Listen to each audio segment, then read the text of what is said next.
दोस्तों, आप सभी ने एक मशीन का नाम तो सुना ही होगा जिसका नाम है पनडुब्बी, जिसको इंग्लिश में सबमरीन कहते हैं। आज हम बात करने वाले हैं इसी पनडुब्बी के बारे में। दोस्तों, आप सभी के मन में पनडुब्बी के बारे में कई सवाल आते रहते हैं, जैसे पनडुब्बी को कैसे बनाया गया और पनडुब्बी कैसे काम करता है और पनडुब्बी को इतना खर्च करके आखिर क्यों बनाया जाता है। दोस्तों, आपके मन में उठ रहे इन सभी सवालों का जवाब इस वीडियो के माध्यम से मैं आपको देने वाला हूं। तो दोस्तों, मेरे वीडियो के साथ अंत तक बने रहिएगा। दोस्तों, सबमरीन ही एक ऐसा स्थान है जहां इंसान 50 से 60 दिन तक पानी के अंदर रह सकता है। पनडुब्बी एक प्रकार का जलयान है जो पानी के अंदर रहकर काम कर सकता है। यह एक बहुत बड़ा मानव सहित आत्मनिर्भर डिब्बा होता है। पनडुब्बियों के उपयोग ने विश्व का राजनीतिक मानचित्र बदलने में बहुत बड़ी भूमिका निभाई है।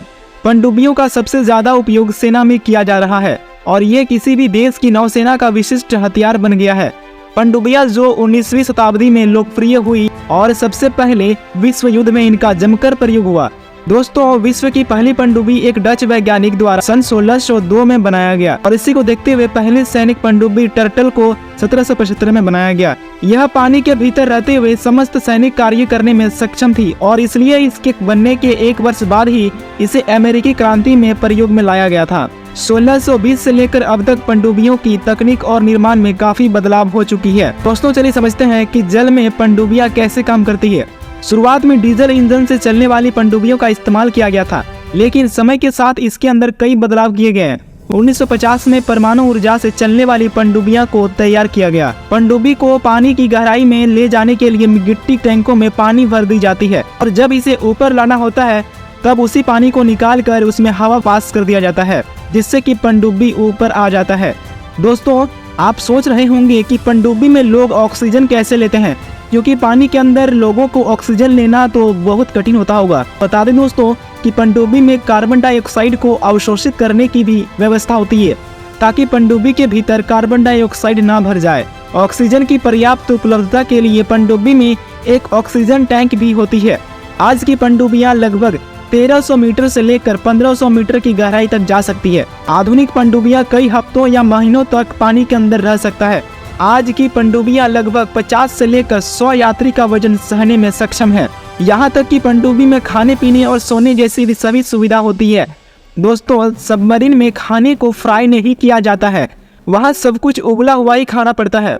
दोस्तों, अब बात आती है कि इतनी खर्च करके पनडुब्बी को क्यों बनाया जाता है, आखिर यह किस काम का है। पनडुब्बी का उपयोग अधिकतर सेना करते हैं। इसमें वे पानी में रहकर कई बड़ी मिशन को सुलझाते हैं। समुद्र में दिखाई न देते हुए भी दुश्मन को चौंका देने वाली ताकत यदि कोई रखती है तो वो है सबमरीन। इस सेना के लिए पनडुब्बी सबसे घातक हथियार बन चुकी है। समुद्र की गहराई में छिपे रहते हुए इससे दुश्मन को तबाह किया जा सकता है। हर देश की ये सबसे बड़ी ताकत है। दोस्तों, चीन के पास दुनिया का सबसे बड़ा पनडुब्बी का बेड़ा है। जब सेना सबमरीन में होते हैं तब बाहर देख नहीं सकते, पता ही नहीं चलता कि दिन है कि रात है। बाहर किसी से कोई कम्युनिकेशन भी नहीं होता है। एक बार सबमरीन के अंदर गए तो फिर 50 से 55 दिन तक यही पूरी दुनिया होती है। बाहर से कोई जानकारी सबमरीन के अंदर भेजी जा सकती है, लेकिन सबमरीन के अंदर से कोई कम्युनिकेशन बाहर नहीं भेजी जा सकती। अगर सेना मैसेज को दूसरी जगह ट्रांसमिट करेगा तो दुश्मन को सबमरीन की लोकेशन पता चल जाएगी, फिर सबमरीन का उद्देश्य ही खत्म हो जाएगा। बाहर से कोई मदद नहीं मांगी जा सकती। नौ सैनिकों का जीवन आसान नहीं होता है।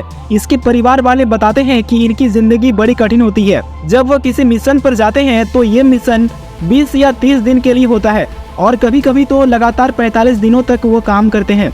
परिवार वालों को बस इतना पता होता है कि वो ड्यूटी पर जा रहे हैं, इससे ज्यादा और कुछ जानकारी उनके पास नहीं होती है। परिवार को ये भी पता नहीं होता है कि वह कितने दिन के लिए जा रहे हैं और वो कब वापस लौटेंगे।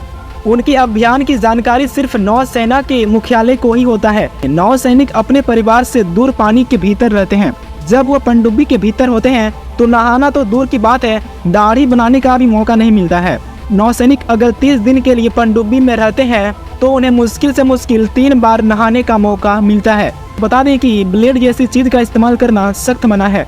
उन्हें पहनने के लिए ऐसे कपड़े दिए जाते हैं ताकि वह 4-5 दिन तक पहन लें और उसे फेंक दे।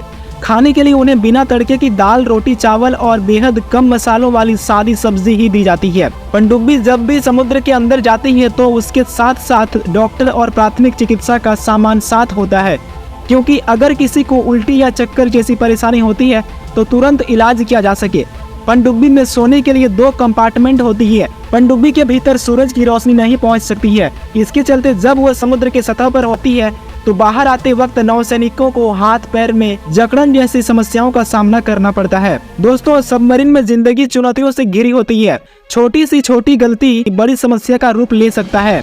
दोस्तों, आपको बता दें कि भारत अब रूस से अपनी तीसरी परमाणु संचालित पनडुब्बी का इंतजार कर रहा है, जिसे 2026 में आने की उम्मीद है। वर्तमान में भारतीय नौसेना के पास लगभग 17 पनडुब्बियां हैं। तो दोस्तों, अगर आप भारत से हैं तो भारत के नौसैनिकों के लिए कमेंट में जय हिंद जरूर लिखिएगा।